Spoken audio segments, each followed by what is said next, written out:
स्वागत है आप सभी का हमारा उत्तर प्रदेश में और मैं हूं आपके साथ काव्य सेन। चलिए बुलेटिन की शुरुआत करते हैं, लेकिन उससे पहले नजर डालते हैं हेडलाइंस पर।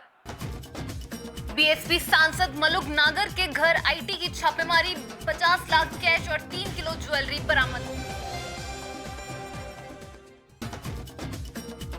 जिला कारागार में निरुद्ध बंदी ने लगाई फांसी, प्रशासन में मचा हड़कंप।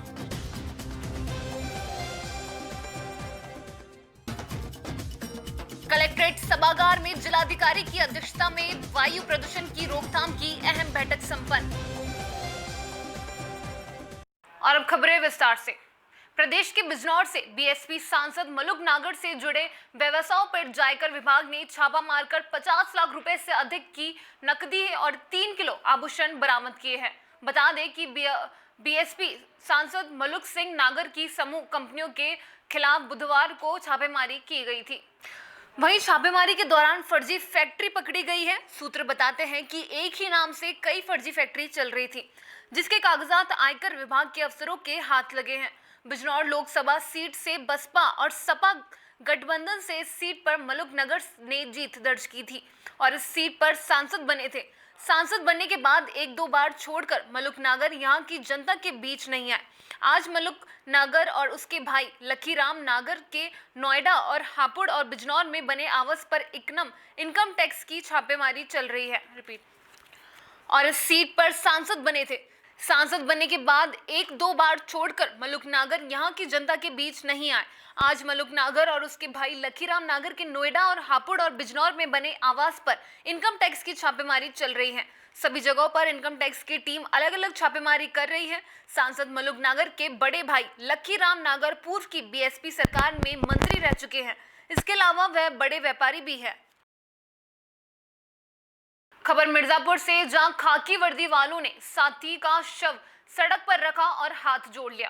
पहली बार खाकी वर्दी वालों को सरेहार हाथ जोड़कर सड़क पर खड़ा जिसने देखा उसी के कदम ठिठक गए। खाकी वर्दी पहनकर अपनी ड्यूटी पर निकले साथी की मौत के बाद वर्दी वालों ने साथी का शव सड़क पर रखकर मदद की आस में हाथ जोड़कर खड़े हो गए। मौके पर पहुंचे नगर मजिस्ट्रेट ने उन्हें मदद का आश्वासन देकर जाम समाप्त कराया। खाकी वर्दीधारी जवानों ने मृतक के परिवार के भरण पोषण और उनके बेटे को नौकरी देने की मांग की है। लालगंज थाना क्षेत्र निवासी पीआरडी जवान शंभुनाथ यादव रोज की तरह कटरा कोतवाली क्षेत्र के मंडी समिति में अपनी ड्यूटी पर जा रहा था। इसी दौरान बुधवार को लहंगपुर में सड़क हादसे में गंभीर रूप से घायल हो गया। हादसे में उसकी मौत हो गई। उसका पोस्टमार्टम भी किया गया। शव मिलने के बाद साथियों ने सड़क पर शव रखकर आवागमन अवरुद्ध कर दिया। उनके हाथ जोड़कर खड़ा होने पर लोगों के कदम खुद ही रुक गए। खाकी वर्दी वालों का हाथ जोड़कर खड़ा होना लोगों के लिए किसी आश्चर्य से कम नहीं था। मृतक के साथियों ने बताया कि 6 महीने की ड्यूटी के बाद 2 महीने बेरोजगार रहने वाले जवानों को सरकारी स्तर पर कोई सुविधा नहीं है। किसी की मौत होने पर कफन का जुगाड़ करना भी मुश्किल हो जाता है। सरकार से हाथ जोड़कर प्रार्थना है कि जवानों को भी बीमा और सरकारी मदद नसीब हो।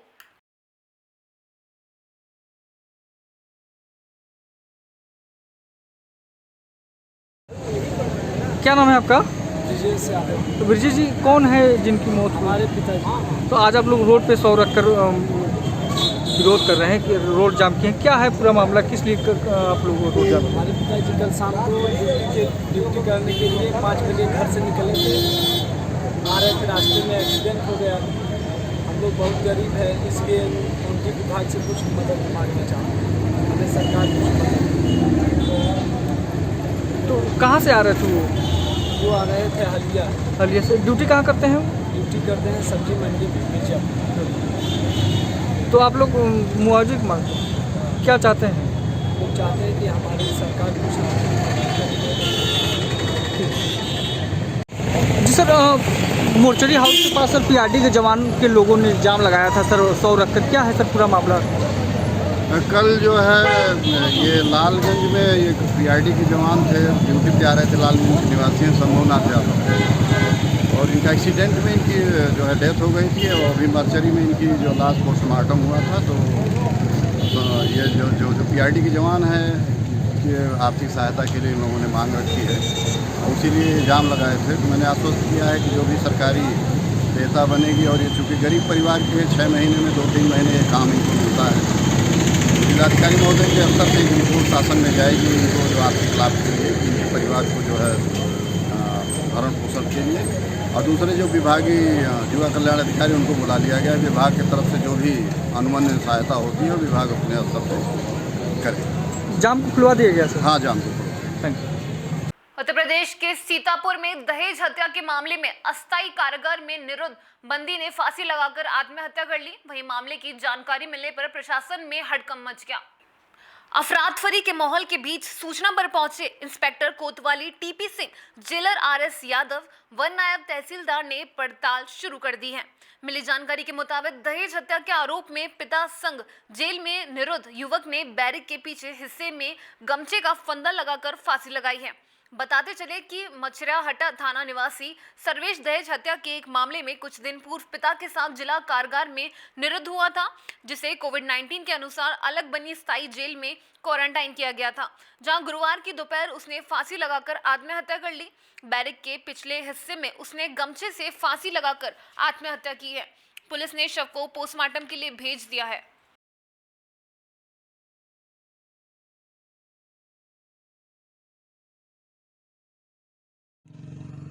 ये अस्थायी कारागार में फिलहाल जो है कुछ बंदियों को रोका जा रहा था कि जिनका टेस्ट निगेटिव हो जाएगा और कोविड टेस्ट निगेटिव होने के बाद मुख्य कारागार में जाते थे। वर्तमान में यहाँ 35-36 बंदी निरुद्ध थे। इसमें अभी 10 दिन पहले आया था बंदी मछरेटा का रहने वाला सर्वेश, और उसका पिता भी बंद है, दहेज हत्याकांड में बंद है दोनों। उसकी माता भी वो मुख्य कारागार में है, तो पिता पुत्र साथ ही रहते थे दोनों। और आज वो करीब 12 बजे के आसपास खाना वाना बट रहा था, तो उसका पिता खाना वाना लिया है। खाना वाना लेकर के उसका भी सब लोग बैरक में गए हैं अपने, और उसके बाद सोचा है कि वो आ रहा होगा। फिर 2 मिनट देखा है नहीं आया है, 2-4 मिनट, तो कहा कहाँ चला गया।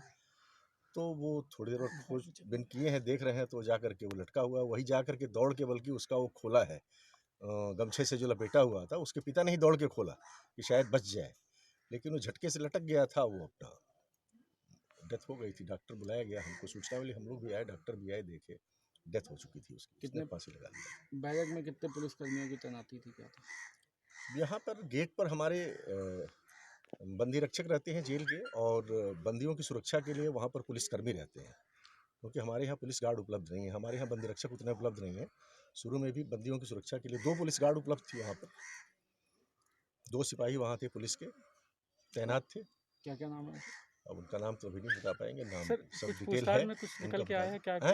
पूछताछ में कुछ निकल के आया, क्या वजह रही फांसी लगाने? उसके पिता से मैंने पूछा है, उसका वर्जन लिया, कहा कि साहब कोई बात नहीं थी। वो बल्कि कह रहा था कि हम भी उसके साथ लटक जाते तो क्या होता, तुम बच जाते। तो उसका पिता बता रहा था, उसका हमने वर्जन लिया है, कह रहा था कि नहीं तब भी हम ना बचते।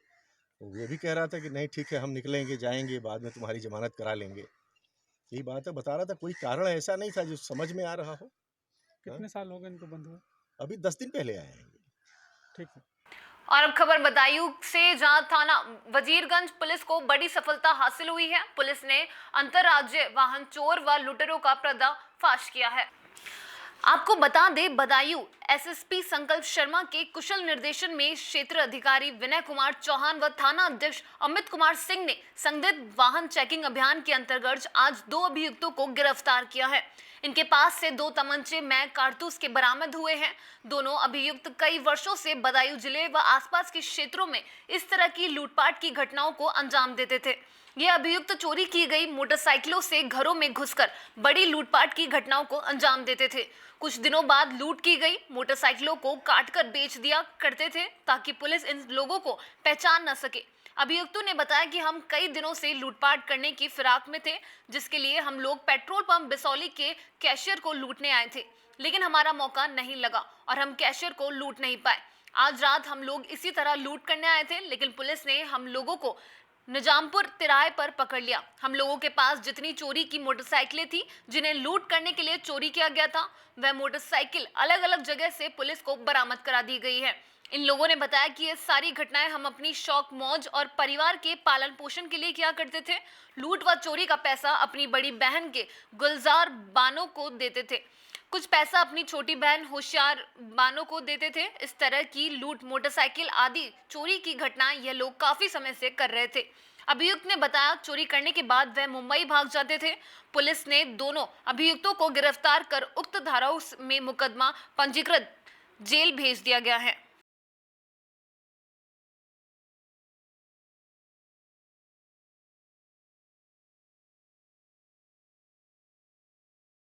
और अब खबर कानपुर से, जहां कानपुर नगर की अध्यक्षता में कलेक्ट्रेट सभागार में जनपद कानपुर नगर में वायु प्रदूषण की रोकथाम के संबंध बैठक संपन्न हुई। जिलाधिकारी ने निर्देशित करते हुए कहा कि किसानों को जागरूक किया जाए कि वह पराली अन्य कृषि अपशिष्ट अपने खेतों में ना जलाए।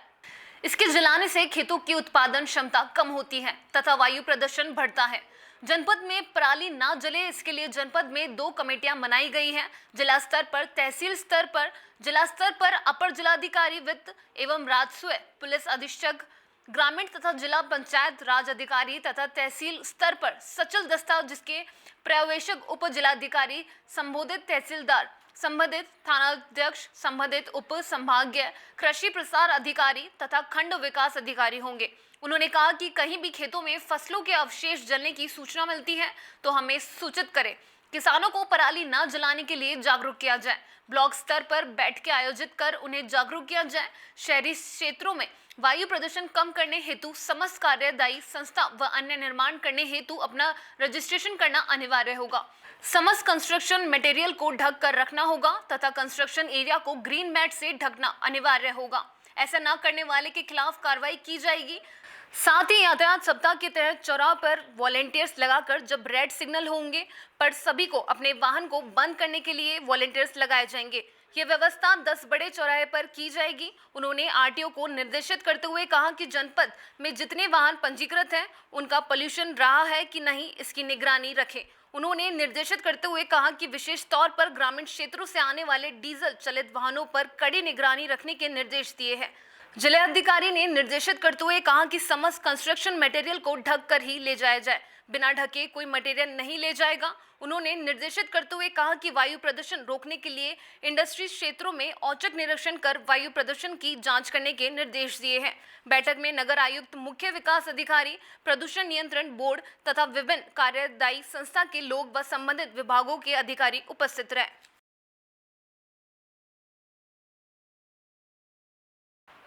और अब खबर जौनपुर से, जहां प्रदेश के उप मुख्यमंत्री दिनेश शर्मा ने कहा कि प्रदेश तरक्की की राह पर है तो विपक्ष दांग कराने पर आमादा है। उन्होंने कहा कि भाजपा का लक्ष्य सिर्फ सर्व समाज का विकास है। मल्हनी की जनता भयमुक्त होकर मतदान करे। उप मुख्यमंत्री श्री यादवेश इंटर कॉलेज के मैदान में भाजपा प्रत्याशी मनोज सिंह के पक्ष में चुनावी जनसभा के दौरान अपने संबोधन में कहा कि मल्हनी का दुर्भाग्य रहा कि वह बाहुबली सीट के नाम से जानी जाती रही है, जिससे क्षेत्र का विकास नहीं हुआ। विकास होते भी कैसे जब पता चलता था कि ठेकेदार भी किसी दल से है। मल्हनी सीट जितना जरूरी है, हमारे विधायक जहां भी है विकास हुआ है। विकास चाहिए तो विधायक आपका होना चाहिए। हम परिवर्तन करके ही क्षेत्र का विकास कर सकते हैं। उन्होंने कहा कि देश का वातावरण बदला है। कश्मीर में 70 साल की समस्या का निदान हुआ है। कश्मीर में आज भी आतंकी आते हैं परंतु पुनः पाकिस्तान नहीं जा पाते हैं, जाते हैं तो जन्नूम में।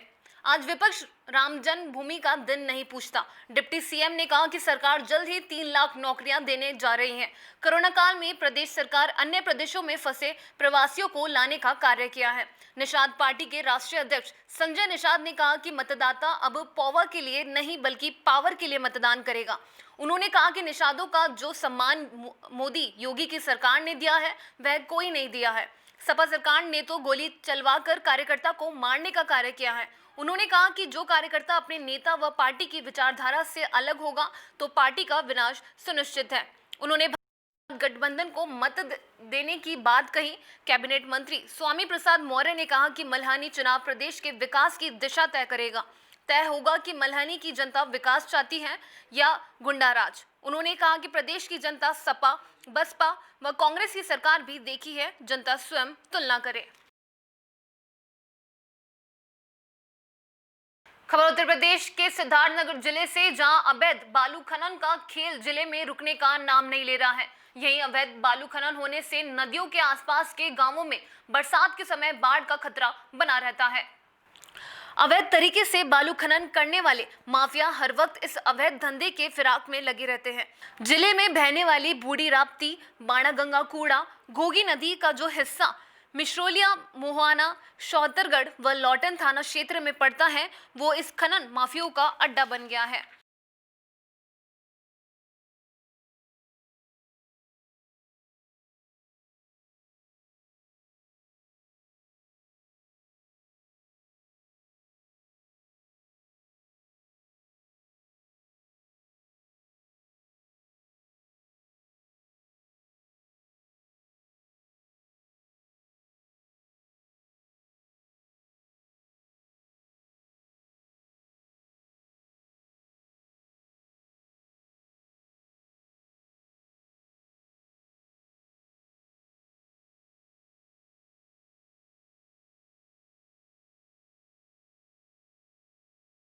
और फिलहाल हमारे उत्तर प्रदेश में बस इतना ही। आप देखते रहिए डीपी की न्यूज़। नमस्कार।